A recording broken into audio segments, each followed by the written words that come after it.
Et si je vous disais que la liberté financière n'a rien à voir avec la chance, le salaire ou même l'âge, mais tout à voir avec une seule décision que vous prenez chaque jour? Jim Rohn disait une phrase qui dérange beaucoup de gens. Vous ne devenez pas riche parce que vous gagnez, mais parce que vous devenez. La plupart des gens passent leur vie à courir après l'argent en pensant que plus ils gagnent, plus ils seront libres. Pourtant, ils restent piégés dans le même cycle. Travailler, dépenser, recommencer. Et si le vrai problème n'était pas le manque d'argent, mais le manque de discipline financière? Aujourd'hui, vous allez découvrir les principes qui séparent ceux qui survivent financièrement de ceux qui construisent une véritable liberté. Des principes simples, mais que très peu appliquent vraiment. Et pourtant, ils peuvent transformer votre vie en quelques années si vous les prenez au sérieux. Restez jusqu'à la fin car la dernière leçon est celle que la plupart des gens ignorent. Et c'est précisément celle qui change tout. Leçon 1. Ne dépensez pas tout ce que vous gagnez. La première règle fondamentale et intemporelle de la création de richesse réside dans un principe d'une simplicité trompeuse. Ne dépensez jamais l'intégralité de ce que vous gagnez. Dans notre société moderne, hyper connectée et axée sur la consommation de masse, l'illusion de la richesse est souvent confondue avec l'ostentation. Nous sommes constamment bombardés de publicités et d'images sur les réseaux sociaux qui nous incitent à acheter la dernière voiture, le vêtement de marque le plus en vogue ou le gadget technologique le plus récent. Cette pression sociale constante nous pousse insidieusement à aligner nos dépenses sur nos revenus, voire à les dépasser grâce au crédit facile. Cependant, la véritable richesse commence au moment précis où vous prenez la décision consciente et délibérée de vivre en dessous de vos moyens et non au-dessus. C'est un changement de paradigme fondamental qui exige une discipline de fer et une vision à long terme. Le piège le plus commun dans lequel tombe la majorité des travailleurs est ce que les économistes appellent l'inflation du style de vie. Au fur et à mesure que les revenus d'une personne augmentent, que ce soit par le biais de promotions, d'augmentations salariales ou de nouvelles opportunités professionnelles, ces dépenses ont naturellement tendance à augmenter de manière proportionnelle. Celui qui gagnait le salaire minimum et arrivait à survivre se retrouve curieusement à manquer d'argent même après avoir doublé ou triplé son salaire. Pourquoi? Parce que le modeste appartement a été remplacé par une grande maison nécessitant un lourd prêt hypothécaire, la voiture d'occasion par un véhicule de luxe en leasing et les vacances abordables par des séjours dans des complexes hôteliers onéreux. En fin de compte, malgré un revenu supérieur, la marge de manœuvre financière reste nulle, enfermant l'individu dans une cage dorée où il doit travailler toujours plus pour maintenir un train de vie artificiellement gonflé. Pour briser ce cycle destructeur, il est impératif de comprendre que l'écart entre ce que vous gagnez et ce que vous dépensez constitue votre marge de liberté. Cette marge est la graine à partir de laquelle votre forêt financière va pousser. Si vous consommez toutes les graines que vous récoltez, vous n'aurez jamais de récolte future. Les sages de l'ancienne Babylone enseignaient déjà qu'il fallait conserver au moins 1/10 de tout ce que l'on gagne. Cette règle des 10% n'est pas un chiffre arbitraire, mais un seuil psychologique et mathématique qui permet de créer un surplus sans pour autant sacrifier radicalement sa qualité de vie actuelle. En s'habituant à vivre avec 90% ou 80% de ses revenus, on développe une ingéniosité financière qui nous apprend à maximiser la valeur de chaque euro dépensé, tout en accumulant silencieusement un capital précieux. La mise en pratique de ce principe exige la création d'un système de gestion rigoureux, souvent incarné par un budget détaillé. Établir un budget ne signifie pas se priver de tout plaisir, mais plutôt donner une direction intentionnelle à son argent au lieu de se demander à la fin du mois où il est passé. Il s'agit de faire la distinction cruciale entre les désirs éphémères et les besoins réels. Un besoin est essentiel à votre survie et à votre bien-être fondamental, comme se loger, se nourrir sainement ou se soigner. Un désir est une aspiration souvent dictée par l'ego ou l'ennui. En scrutant chaque dépense avec un œil critique et en éliminant les fuites financières invisibles, comme les abonnements inutilisés, les repas excessifs au restaurant ou les achats compulsifs, vous dégagez des sommes insoupçonnées qui viendront nourrir votre capital de départ. L'un des avantages les plus sous-estimés de vivre en dessous de ses moyens est la tranquillité d'esprit absolue que cela procure.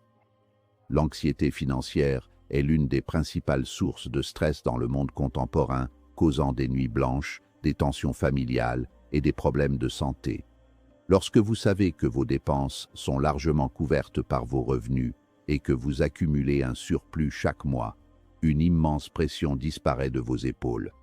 Vous n'êtes plus terrifié par l'idée de recevoir une facture imprévue, de devoir réparer votre véhicule ou de faire face à une urgence médicale. Ce matelas de sécurité financière vous offre une résilience extraordinaire face aux aléas de la vie, vous permettant de traverser les tempêtes économiques avec calme et sérénité, sachant que vous avez construit des fondations solides. Leçon 2. Payez-vous en premier. Le principe de se payer en premier est sans doute l'un des concepts les plus révolutionnaires et les plus mal compris de la gestion des finances personnelles. Traditionnellement, la majorité des individus adoptent une approche réactive vis-à-vis de leurs revenus. Lorsqu'ils reçoivent leur salaire, ils s'empressent de payer le propriétaire pour leur loyer, les fournisseurs d'énergie pour leur électricité, le supermarché pour leur nourriture, les banques pour leurs crédits et l'État pour leurs impôts. Une fois toutes ces obligations honorées, ils espèrent vaguement qu'il restera un petit quelque chose à la fin du mois pour épargner ou investir. Malheureusement, la nature humaine et la loi de Parkinson font que les dépenses s'ajustent inévitablement pour absorber tout l'argent disponible. En fin de compte, celui qui vous a fourni le travail acharné tout au long du mois, c'est-à-dire vous-même, est le seul à ne pas être rémunéré durablement. Se payer en premier renverse complètement cette dynamique destructrice. Cela implique de changer fondamentalement votre hiérarchie financière en plaçant votre propre avenir au sommet de la liste de vos créanciers. Avant même de payer une seule facture, avant de succomber à la moindre dépense de divertissement, vous prélevez une portion prédéterminée de vos revenus, idéalement entre 10 et 20%, et vous l'affectez directement à votre épargne et à vos investissements. En agissant ainsi, vous affirmez de manière tangible que votre liberté financière future est plus importante que le profit de n'importe quelle autre entreprise. Vous vous traitez avec le respect que vous méritez, en garantissant qu'une partie de votre force de travail se transforme en richesse permanente, plutôt que de s'évaporer dans la consommation quotidienne. La puissance de cette méthode réside dans son caractère automatique et prioritaire. Pour que cette stratégie soit véritablement efficace et à l'épreuve de la tentation, elle doit être automatisée. En configurant des virements bancaires automatiques qui s'exécutent le jour même ou le lendemain de la réception de votre salaire, vous éliminez l'effort de volonté nécessaire pour épargner. L'argent disparaît de votre compte courant avant même que vous n'ayez l'opportunité psychologique de le considérer comme disponible pour la dépense. Ce retraitement cognitif est extrêmement puissant. Vous apprenez rapidement à gérer votre mois et à ajuster votre train de vie avec l'argent restant, sans même ressentir la privation. Ce qui était initialement un effort conscient devient une habitude invisible et indolore qui construit silencieusement votre fortune en arrière-plan. Se payer en premier n'est pas simplement un acte d'accumulation financière, c'est aussi un investissement direct sur vous-même et sur l'expansion de vos propres capacités. Cet argent mis de côté n'a pas pour unique vocation de dormir sur un compte d'épargne à faible rendement. Il est le capital de démarrage de votre émancipation. Il peut servir à financer une formation qualifiante qui augmentera votre valeur sur le marché du travail, à démarrer une entreprise qui vous passionne, ou à acquérir des connaissances pointues dans des domaines stratégiques. En investissant dans votre propre développement personnel et professionnel, vous créez un cercle vertueux où l'argent que vous vous êtes payé sert à augmenter votre capacité future à générer encore plus de revenus, accélérant ainsi votre cheminement vers l'indépendance. Il est fascinant d'observer comment cette discipline transforme la psychologie de l'individu face à l'argent et à la société. Lorsque vous vous payez en premier, vous passez du statut de simple consommateur passif à celui de créateur de capital proactif. Vous cessez d'être un rouage dans la machine économique des autres pour commencer à construire votre propre machine. Cette prise de contrôle renforce considérablement l'estime de soi et la confiance en l'avenir. Vous ne travaillez plus exclusivement pour enrichir votre employeur ou les multinationales. Vous travaillez d'abord et avant tout pour l'entreprise la plus importante de votre vie, vous-même Inc. Cette perspective nouvelle apporte un sens et une motivation renouvelée à votre travail quotidien, car vous savez que chaque heure prestée contribue directement à bâtir vos propres fondations. Leçon 3. Transformez vos revenus en actifs. La distinction entre un revenu et un actif est la ligne de démarcation fondamentale qui sépare les classes moyennes et pauvres des personnes véritablement fortunées. La majorité des gens opèrent sous l'illusion dangereuse qu'un salaire élevé équivaut automatiquement à la richesse. Ils mesurent leur réussite financière à l'aune du montant inscrit sur leur fiche de paie à la fin du mois. Cependant, un revenu gagné par le travail est éminemment fragile et temporel. Il s'arrête net le jour où vous tombez malade, où vous êtes licencié, ou lorsque vous décidez de prendre votre retraite. L'argent issu d'un salaire, s'il est simplement dépensé pour acquérir des biens de consommation, des passifs ou des expériences éphémères, disparaît à tout jamais. Il accomplit une seule tâche, vous procure une satisfaction temporaire, puis s'évanouit dans l'économie globale sans laisser de traces durables dans votre bilan patrimonial. C'est ici qu'intervient la troisième leçon, sans doute la plus cruciale pour la construction d'une richesse intergénérationnelle, la transformation systématique et obstinée de vos revenus en actifs générateurs de flux de trésorerie. Mais qu'est-ce qu'un actif exactement? Dans sa définition la plus pragmatique, popularisée par des éducateurs financiers renommés, un actif est simplement quelque chose qui met de l'argent dans votre poche, que vous travaillez activement ou non. À l'inverse, un passif est quelque chose qui retire de l'argent de votre poche. Une grande maison luxueuse avec des impôts fonciers exorbitants et des frais d'entretien massifs est souvent un passif, tandis qu'un petit appartement modeste loué à des locataires réguliers est un actif. L'objectif ultime du jeu capitaliste n'est pas d'accumuler le plus gros salaire, mais d'accumuler la plus grande colonne d'actifs possible. Transformer ces revenus en actifs nécessite une vision à long terme et une compréhension profonde de la façon dont l'argent peut travailler pour vous. Lorsque vous investissez une partie de votre salaire dans des actions d'entreprises solides versant des dividendes, dans des biens immobiliers locatifs, dans des obligations d'État ou dans la création d'une propriété intellectuelle, comme un livre, un logiciel ou un brevet, vous engagez des employés invisibles et infatigables. Ces euros investis ne dorment jamais, ne prennent pas de vacances, ne font pas grève et ne demandent pas d'augmentation. Ils travaillent 24 heures sur 24, 7 jours sur 7, pour produire de nouveaux euros. C'est le miracle des intérêts composés, où l'argent génère de l'argent, qui à son tour génère encore plus d'argent, créant une boule de neige de richesse qui grossit de manière exponentielle avec le temps. Le processus de conversion de l'argent en actif demande cependant une éducation et une patience considérables. Au début, les revenus générés par vos premiers actifs sembleront dérisoires. Les quelques dizaines d'euros de dividendes ou de loyers perçus annuellement peuvent paraître insignifiants par rapport à votre salaire principal. C'est à ce stade précis que beaucoup abandonnent, préférant la gratification immédiate d'un achat impulsif à la lente accumulation de capital. Mais la persévérance est récompensée. Si vous réinvestissez systématiquement ces revenus passifs pour acheter encore plus d'actifs, la machine s'emballe. Vous atteindrez finalement le point de basculement tant convoité, le moment magique et libérateur où les revenus générés par vos actifs dépassent largement l'ensemble de vos dépenses courantes. À cet instant précis, vous n'êtes plus obligé de travailler pour vivre. Vous êtes financièrement libre. Il est également crucial de diversifier la nature des actifs que vous acquérez afin de protéger votre patrimoine contre les cycles économiques et les imprévus.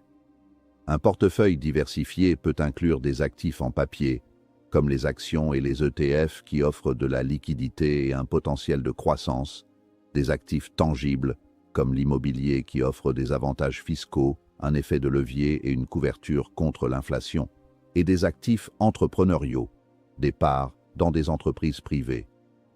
Chaque type d'actif comporte ses propres risques et récompenses, mais ensemble, ils forment une forteresse financière inébranlable.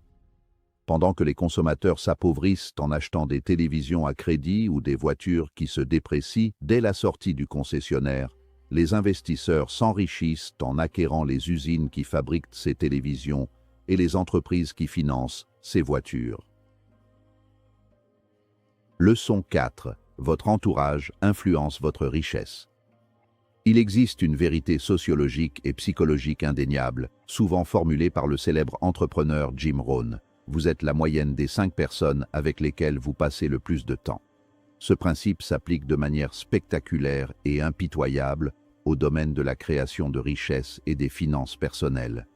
L'environnement social dans lequel vous évoluez, les amis que vous fréquentez régulièrement, les collègues avec qui vous discutez tous les jours, et même la famille dont vous êtes entouré, exercent une influence invisible mais d'une puissance colossale sur votre trajectoire financière. Les êtres humains sont des créatures profondément sociales, biologiquement programmées pour le mimétisme et la conformité au groupe afin d'assurer leur survie. Par conséquent, nous absorbons inconsciemment les croyances, les attitudes, les habitudes de consommation et les limites mentales de notre tribu. Si votre cercle restreint est composé de personnes qui vivent systématiquement au-dessus de leurs moyens, qui contractent des dettes à la consommation pour des futilités et qui considèrent l'investissement comme une escroquerie réservée aux autres, il y a de très fortes chances que vous adoptiez exactement les mêmes comportements destructeurs. Dans un tel environnement, essayer d'épargner de l'argent ou d'investir dans votre éducation financière sera souvent perçu avec suspicion, voire avec moquerie. Vos amis pourraient vous qualifier de pingre si vous refusez un énième dîner coûteux au restaurant pour respecter votre budget, ou tenter de vous décourager si vous exprimez l'ambition de créer une entreprise, vous rappelant constamment les risques d'échec. La pression sociale vers la médiocrité financière est un courant d'une force redoutable qu'il est épuisant de combattre seul au quotidien. À l'inverse, imaginez l'impact exponentiel sur votre vie si vous choisissez délibérément de vous entourer de personnes qui ont une vision saine et ambitieuse de l'argent. Fréquenter des individus financièrement responsables, des investisseurs chevronnés ou des entrepreneurs passionnés change radicalement votre propre perception des possibles. Dans ce type de cercle vertueux, les conversations ne tournent plus autour des potins, des plaintes sur le coût de la vie ou de la dernière série télévisée à la mode, mais plutôt autour des nouvelles stratégies d'investissement, des opportunités immobilières, des lectures inspirantes et du développement personnel. Le succès financier devient soudainement une norme atteignable, un sujet de discussion ouvert et stimulant plutôt qu'un tabou générant de la jalousie ou du ressentiment. Votre esprit s'élargit pour s'adapter à la réalité élargie de vos pairs. Cette élévation par l'entourage ne se limite pas à de simples discussions philosophiques. Elle se traduit par des actions concrètes et des transferts de connaissances inestimables. Les personnes prospères possèdent souvent des réseaux de contacts professionnels qu'elles sont prêtes à partager avec ceux qui démontrent du sérieux et de la motivation. Elles peuvent vous recommander un excellent comptable, un conseiller fiscal compétent, ou vous introduire auprès de partenaires commerciaux potentiels. Plus important encore, elles servent de mentors informels. Observez comment une personne fortunée gère son temps, prend des décisions complexes sous pression ou négocie un contrat, vaut plus que des dizaines de livres théoriques sur le management. Leur seule présence vous tire vers le haut, élevant vos standards personnels, professionnels et financiers à des niveaux que vous n'auriez jamais cru possible par vous-même. Bien entendu, modifier son cercle social est l'une des tâches les plus émotionnellement difficiles du processus d'enrichissement. Il ne s'agit pas de rejeter violemment ses amis d'enfance ou de couper les ponts avec sa famille, mais plutôt de restructurer consciemment l'allocation de votre temps. Vous devez apprendre à instaurer des limites saines avec les personnes qui drainent votre énergie ou qui incarnent un pessimisme financier toxique. Parallèlement, vous devez faire un effort proactif pour intégrer de nouveaux cercles, participer à des séminaires d'investissement, rejoindre des clubs d'entrepreneurs locaux ou vous engager dans des communautés en ligne dédiées à l'indépendance financière. C'est un processus graduel de remplacement et d'addition qui demande du courage, de l'humilité et une volonté farouche d'évoluer au-delà de sa zone de confort social. Leçon 5. L'éducation financière est plus puissante que le salaire. Le mythe le plus persistant et le plus dommageable de la société moderne est l'idée selon laquelle le chemin vers la richesse passe inévitablement par l'obtention d'un diplôme prestigieux suivi d'un emploi hautement rémunéré. Pendant des décennies, le système éducatif traditionnel a formé des millions d'individus à devenir d'excellents employés, des techniciens spécialisés ou des gestionnaires disciplinés, capables de générer des revenus importants grâce à leur expertise. Cependant, ce même système brille par son absence terrifiante lorsqu'il s'agit d'enseigner ce qu'il faut faire avec cet argent une fois qu'il est gagné. L'école nous apprend à travailler durement pour obtenir de l'argent, mais elle ne nous apprend jamais comment faire pour que l'argent travaille durement pour nous. C'est cette faille béante dans notre instruction qui explique pourquoi tant de médecins, d'avocats ou de cadres supérieurs, malgré des salaires astronomiques, finissent par vivre d'un chèque à l'autre, étouffés par les dettes. Ce n'est donc absolument pas le montant de votre salaire qui détermine votre destinée financière, mais votre quotient intellectuel financier, c'est-à-dire votre capacité à comprendre les mécanismes complexes de l'argent. L'éducation financière est l'arme la plus puissante de votre arsenal. Elle englobe une multitude de compétences fondamentales: la compréhension de la comptabilité de base, la maîtrise de la fiscalité et des moyens légaux de l'optimiser, la connaissance du fonctionnement des marchés boursiers, la capacité à analyser la rentabilité d'un bien immobilier et la gestion des risques. Sans ce vocabulaire et ces connaissances spécialisées, un individu est littéralement aveugle dans un monde régi par les lois de l'économie capitaliste. Il confie son destin à des banquiers, des conseillers ou des politiciens dont les intérêts ne sont pas nécessairement alignés avec les siens, devenant ainsi la proie facile de l'inflation et de la taxation excessive. Considérez un instant le phénomène tragique mais extrêmement courant des gagnants au loto ou des sportifs professionnels qui font faillite quelques années seulement après avoir amassé des fortunes colossales. S'ils se retrouvent ruinés, ce n'est pas parce qu'ils manquaient d'argent à l'origine, mais parce qu'ils manquaient cruellement de l'éducation financière nécessaire pour conserver, protéger et faire fructifier ce capital soudain. L'argent, lorsqu'il tombe entre les mains d'une personne qui ne le comprend pas, a la fâcheuse tendance à s'échapper à une vitesse fulgurante. À l'opposé, une personne dotée d'une solide éducation financière, même si elle perd tout son capital lors d'un revers de fortune, possède les outils intellectuels, les compétences et l'état d'esprit nécessaires pour reconstruire sa richesse à partir de zéro. L'éducation est un actif intangible que personne ne peut vous saisir ou vous voler. Acquérir cette éducation financière exige un engagement personnel continu et une curiosité insatiable, car c'est un domaine en perpétuelle évolution. Cela signifie consacrer du temps de cerveau disponible, non pas à se divertir passivement devant un écran, mais à lire des livres fondamentaux sur l'économie, à analyser les biographies des grands investisseurs, à écouter des podcasts spécialisés et à se tenir informé des tendances macroéconomiques mondiales. Il faut oser se plonger dans des bilans comptables, comprendre la différence entre un flux de trésorerie positif et un gain en capital, et démystifier les jargons bancaires conçus pour intimider le profane. Cette formation autodidacte est un investissement qui offre le meilleur retour sur investissement possible, car elle vous immunise contre les escroqueries, affine votre jugement et vous permet de repérer des opportunités lucratives là où les autres ne voient que du risque ou de la confusion. L'un des pouvoirs les plus extraordinaires de l'éducation financière est qu'elle change fondamentalement votre perspective sur le monde. Elle vous dote de nouvelles lentilles à travers lesquelles vous percevez la réalité économique. Là où une personne non éduquée financièrement voit une maison abandonnée et délabrée, l'investisseur éduqué voit une opportunité d'achat à bas prix, de rénovation et de revente avec une forte plus-value. Là où la foule panique lors d'un krach boursier en vendant ses actions à perte, l'esprit éduqué y voit les soldes du siècle et accumule des actifs de qualité à des prix dérisoires. Cette capacité à voir l'invisible, à anticiper les mouvements des marchés et à agir à contre-courant des émotions populaires est la marque de fabrique des véritables créateurs de richesse. Elle ne relève ni de la chance ni de la magie, mais d'une application rigoureuse de principes financiers éprouvés. La liberté financière n'est pas un événement magique qui arrive un jour par hasard. C'est un processus, une construction lente, faite de décisions quotidiennes que presque personne ne remarque. Jim Rohn insistait sur une vérité essentielle. Vous ne pouvez pas changer votre vie sans changer vos habitudes. Regardez autour de vous. Beaucoup de personnes travaillent dur toute leur vie sans jamais atteindre la liberté financière. Non pas parce qu'elles ne gagnent pas assez, mais parce qu'elles n'ont jamais appris à gérer, préserver et faire croître leur argent. La bonne nouvelle, c'est que tout cela peut changer.